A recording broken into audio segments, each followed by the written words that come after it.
Welcome to my $100,000 stock experiment, year 2, week 42, ending January 31st, 2020. This isn't an endorsement to purchase any stocks that I bought, nor an endorsement to purchase stocks in general. I'm on a mission to become a great growth stock investor. Watch me on my journey, learn from my mistakes, and celebrate my successes. The market had a rough week this week. The S&P 500 started out the week at its 31-day exponential moving average, and by the end of the week, it had fallen almost to its 50-day simple moving average. If it falls another 6%, it could hit the 200-day simple moving average.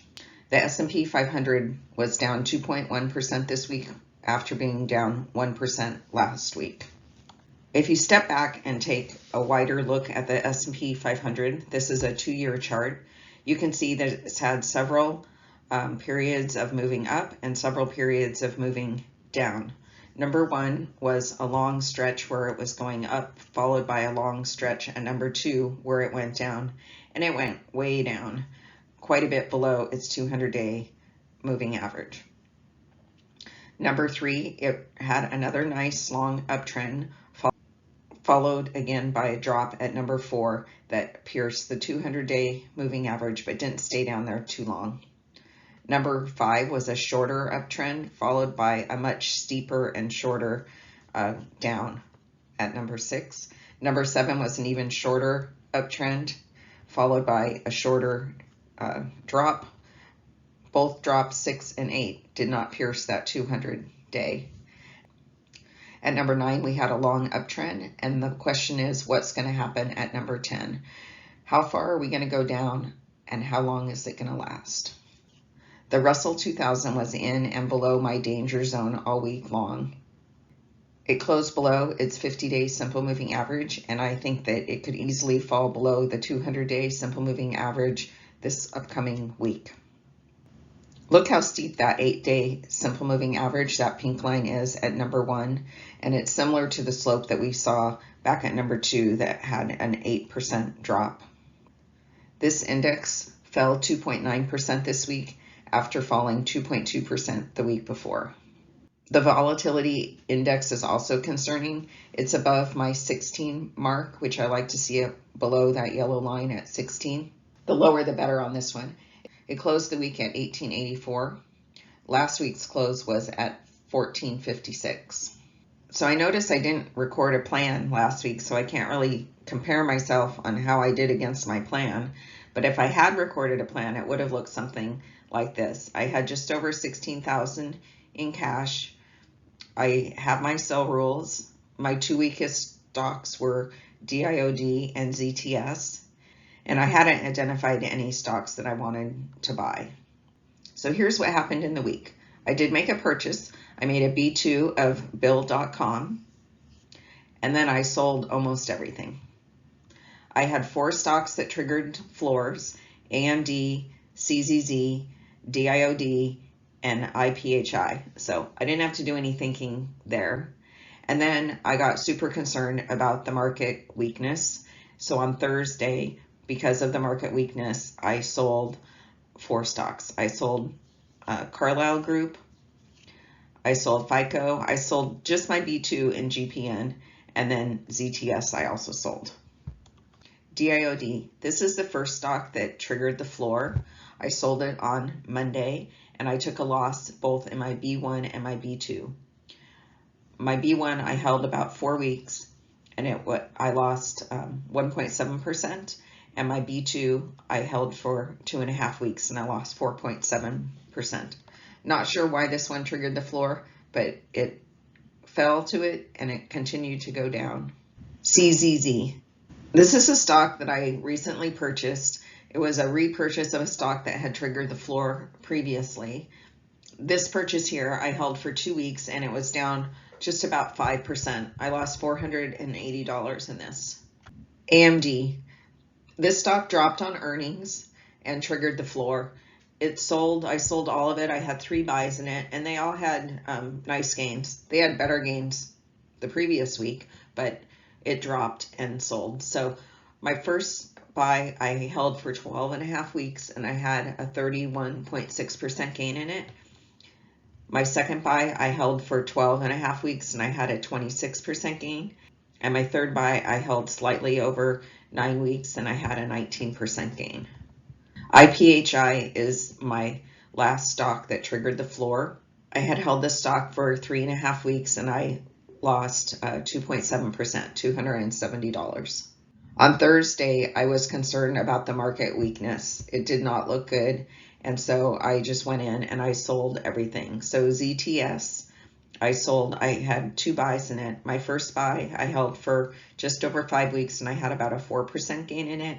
And my second buy I held 2 weeks and I had a 1.3% loss. I added the red diagonal line to show my sell price when I was selling on market weakness. Fair Isaac Inc. I also sold on market weakness.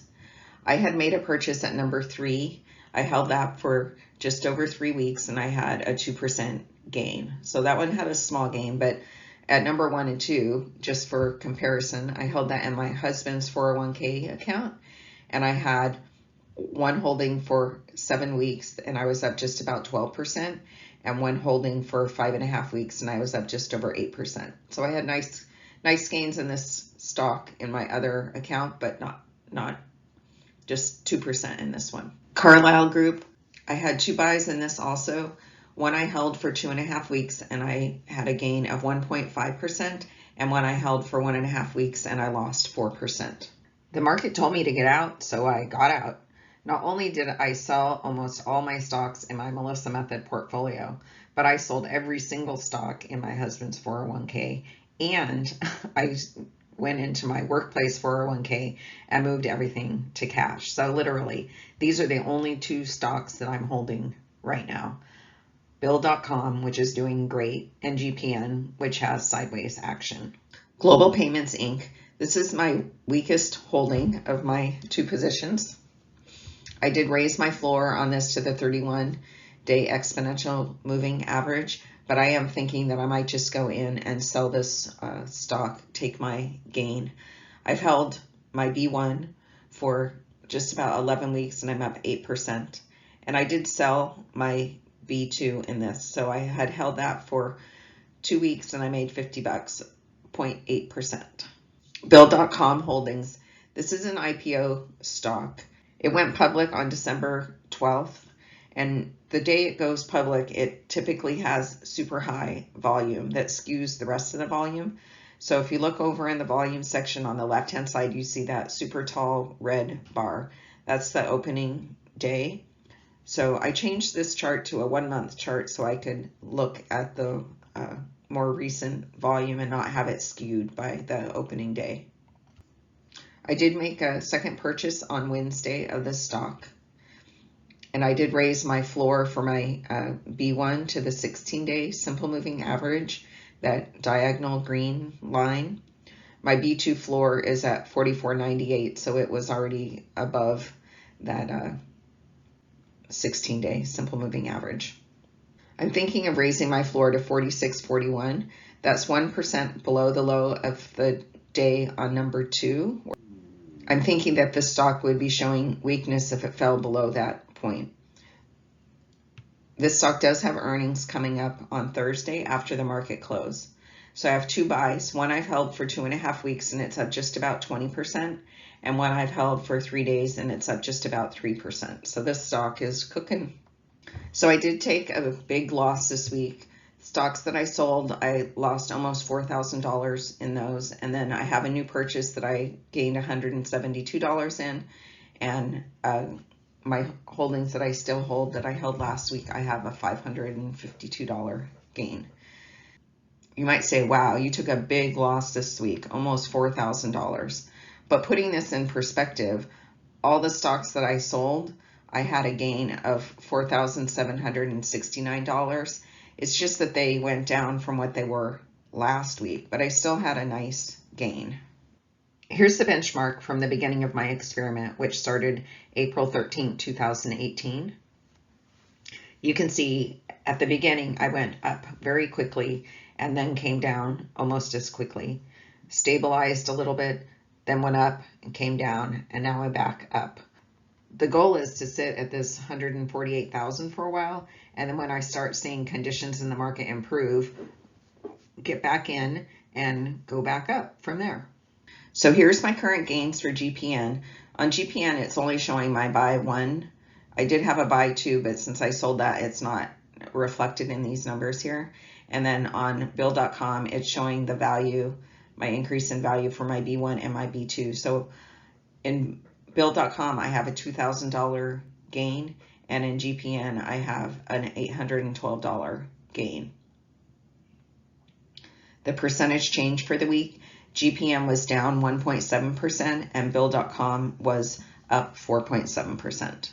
So as I said, the S&P 500 went down 2.1%, which is in yellow there, versus my Melissa Method portfolio, which went down 2.13%. So very similar. And then the year to date, the S&P is down 0.16% versus the Melissa Method 0.06.